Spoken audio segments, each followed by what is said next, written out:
Okay, never mind. Screw it. I'm just gonna go off the cuff, you know? Cusp. Is it cusp? Take two. Is it really cusp? Amazing. And this is where I'm gonna play a little intro. Yeah!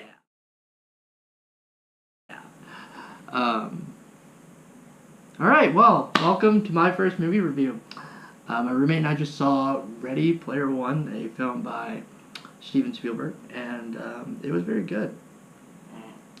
He said, it was entertaining. Okay, I don't want to be misleading. I thought the movie was good. But that's only because they filled it with a lot of nostalgia and little nerd things that just every so often enough, little nerd heart just goes, oh wow, I recognize that thing, and it just kind of sparkles with joy. Now, I'm going to be honest, I literally Googled how to do a movie review, and I'm looking at the first link, which is WikiHow. So the first one says drafting a review. Rough drafts are for students. Anyway, start with a compelling fact or opinion of the movie. I already started with my opinion of the movie and why I think that. Comparison to relevant event or movie. Relevant event. What is a relevant event or relevant movie? I likened it to whoever the director of Ted was, probably Seth MacFarlane. He was at least a producer.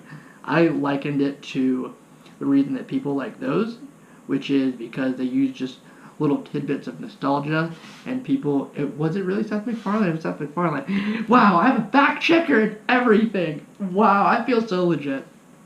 Anywho, I likened it to Ted because they use so much like little nostalgic things that kind of are crowd pleasers, and so if you throw enough of those in a movie, people are going to generally like the movie, I think. Now, as far as I'm aware, it's gotten fairly rough reviews. I'm going to look it up right now. I haven't looked it up yet, but I've only seen bad things about it in terms of just like Facebook posts or people saying like, a lot of people say that Ready Player One is bad. Bad is not a word I would use. Now, that's just like general moviegoer, and then if you look a little deeper, like, I think it was a well constructed movie. It had plot, it had, decent characters that you could relate to and follow. There were a lot of things in which, my roommate's laughing at me, a lot of things in which you could like about the movie. Anyways, Rotten Tomatoes currently gives it a 75%, which my roommate's disgustingly surprised by. Average rating 6.9 out of 10. I think that's accurate. I'm going to go with the audience gives it an 80%, tomato meter 75%. It's certified fresh, or whatever they call that. So back to this thing. Review in a nutshell. In a nutshell, help, I'm stuck in a nutshell. That's in a nutshell. Got that joke from Austin Powers. Go watch a movie.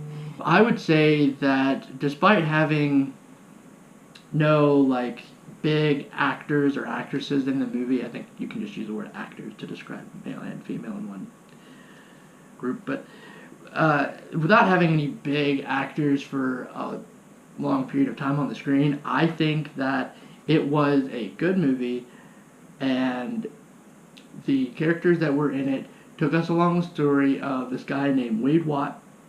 Is it Watt or Watts? Wade Watt, and his journey basically to play this game and win the game.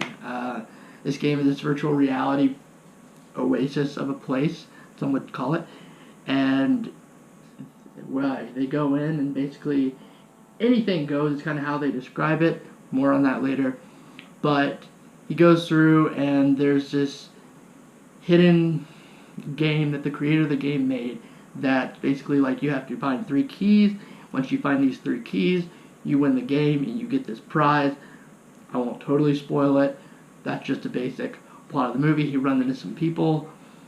It very much has a contrast of real life and virtual reality, which I think is something that's very relevant to today, tying it back into what I was saying. Context or background information. The context, all you need to know is this is a game, a movie about video games. See, I'm going to keep saying the word game over and over again. give a clear, well-established opinion early on. I already did that. I'm not going to call this a great movie by any means. I think Steven Spielberg is a good director, and I think he has talent.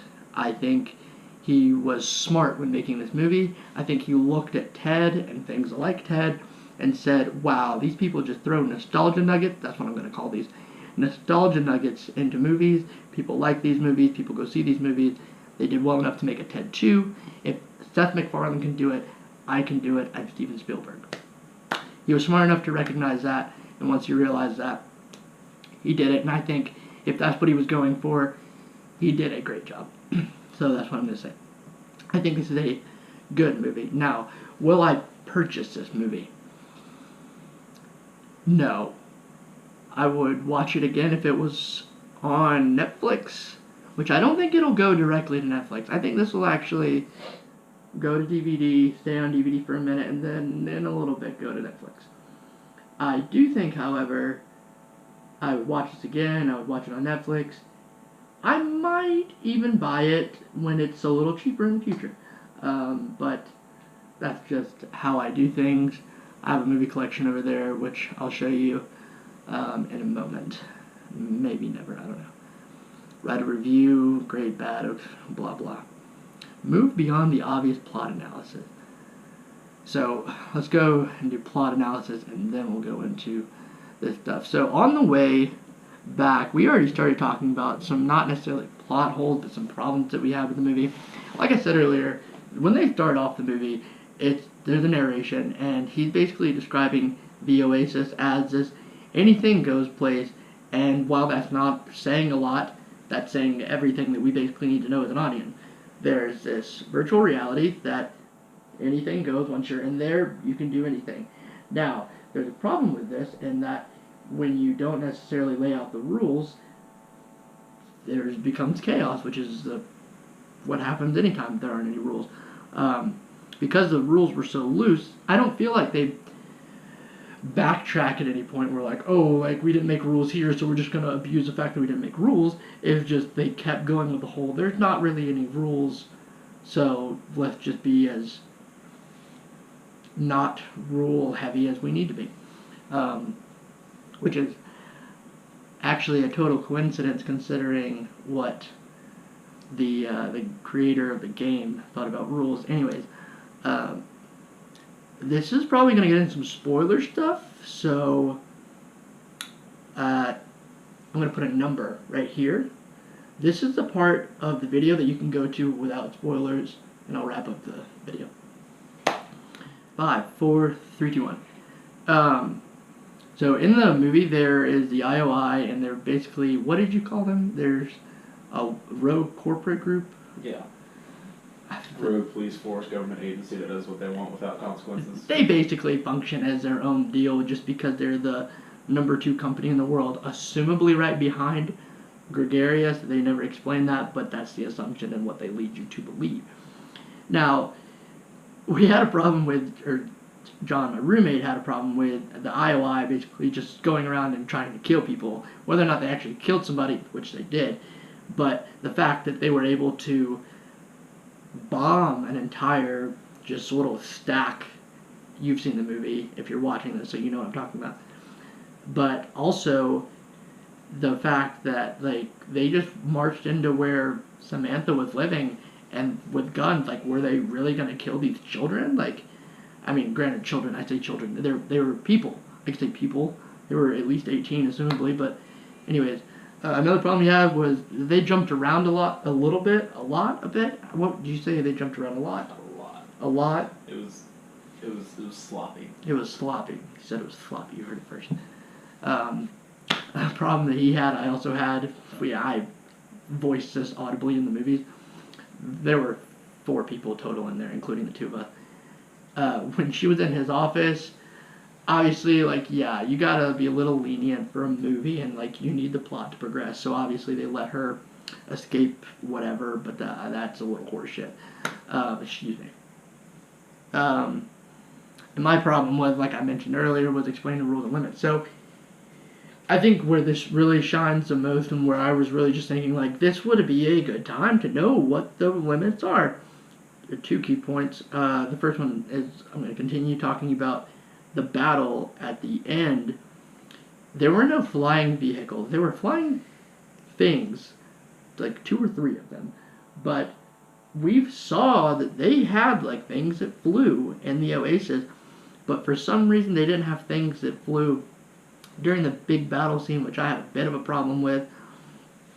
I personally thought the DeLorean should have flown, but it didn't, and that's okay. It's okay. I'll get over it. Even though it clearly slid underneath the truck, the tires folded under, just like it does when it's about to fly, didn't fly. But another time was we were curious the entire time up until basically when they got to the club that we were like, well, can you just kill people at any time, or is it only on Planet Doom? That was very unclear. But it was, I think, made clear when they were in the club, and basically the Iraq guy was like, okay, we're going to kill these guys. And at that point, they then decided to kill them. I think that their reasoning for wanting to kill, not Warren, Wade, their reason to wanting to kill him varied from time to time. It makes a little bit of sense in my head. I've already backed it up as to what their thoughts were. Like, oh, like we want to kill him in real life, and then they tried to kill him and they weren't successful. But then they kind of just give that up, and I guess he was just like, it was a one-time thing. It was like, okay, in this moment I want to kill him. But then they realized, like, you know, I guess there was a whole group of people behind. I don't know. They stopped wanting to kill him. I have a problem with that, because if they just killed him, it would have been over. But maybe they were trying to use him to, like, get to the next key because they couldn't figure it out, and then from there kill him. I don't know. But none of this is ever really, like, thoroughly explained. Now, I understand the whole thing about movies where you want your, you know, you want to assume that your audience is smart enough to, yeah, I'm going to come back in. Welcome back, spoiler, non-spoiler people. I think the movie did a good job of allowing the audience to figure things out on their own. I don't think it was abandoning them, but then again, I think a lot about a movie when I'm in the movie. I do go in for entertainment, but I also like a little bit of logical connection, and I think this movie allowed just enough freedom for the viewer to be like, oh hey, I think they did this because of this, and you know, whatnot. Okay, so carrying down the list, we're going to go on to cinematography. I don't think that there's a whole lot to say about a movie that's majority CGI. It was done well. The parts that were in real life showed what they wanted to show, and I think they did what they could in terms of using good angles with CGI. It was very controllable. I think they used their environment well. I think they used technology well. In general, I think it was cinematography was fine. I don't feel like cinematography is something that can really be talked about for a long period of time for a majority CGI movie. For the tone, I think the tone was a pretty constant tone throughout the movie. Let's see, we're in the non-spoilers time, so I would say that once the movie establishes tone, it was pretty much, I don't want to use stagnant because that sounds like a negative word, but it was constant. It was appropriated for what was going on in the movie. I don't think that there was a time where we were ever like, oh my god, like, you know, we weren't out of our seats for any non-important reason. I wasn't really out of my seat for anything. Music and sound, I think it was very good. I think Mr. Spielberg did exactly what he wanted to do, what he should have done, which was saying movies like Ted, and I'm just now thinking of this, Guardians of the Galaxy, using old song, nostalgic nuggets, as I've been saying, using those to really get the audience's emotions and feelings. Like, oh, hey, I know that. Hey, that's really good. Oh, good music must be a good movie. That kind of associative, psychological doodah. The acting. There weren't a lot of popular actors in this. Honestly, I think they were fine. Like I said, this was a majority CGI movie, 85+%. So, really, like, their voices were good. I don't think there was anything wrong with the actors' voices or anything like that, but they were very like D-list people, so there's not much to say about them. I think they served their purpose. So yeah, this is pretty much the end. I'm gonna show y'all my DVD collection. I'm gonna use my phone to do so. But yeah, thank y'all for watching. I really appreciate it, and hope to see y'all again. All right, bye. Okay, let's take a quick look at these DVDs that I talked about earlier, and then I will sign off on my first movie review. As you can see, I have a relatively small collection, nothing special, just some movies that I personally like to have on me at all times, just in case the internet goes out. I have the Harry Potter series, whoop, right there. And then I have some of the superhero movies, but of course by the time Iron Man 3 was out, streaming and all that stuff was very much available with all the new superhero movies. Big Marvel fan. I'm sure I'll talk about that some other time. I have all of my favorite shows, Scrubs, all of Futurama, all of that 70s show, and The Office is coming soon. I would say Back to the Future is my second favorite trilogy, right behind Austin Powers, but that's only because cult comedy, and it's just important to me. When I was a kid, I used to watch it with my dad. Anyways, I have some other just visually, I think, fun movies, or movies that I liked in the past. There's Ted right there. I talked a lot about that. But yeah, that is basically my small DVD collection. And don't worry, The Office is coming very soon. But yeah, guys, thank you so much for checking out my video. Hope you enjoyed that. There should be plenty more to come. I would like it if you would leave a like down below. Also comment your thoughts about the movie or anything about this video. Or just say, hey, tell me what you thought of the first review. Tell me things I could do better, things that I should maybe keep up. And yeah, thanks for watching. Please subscribe and have a wonderful day.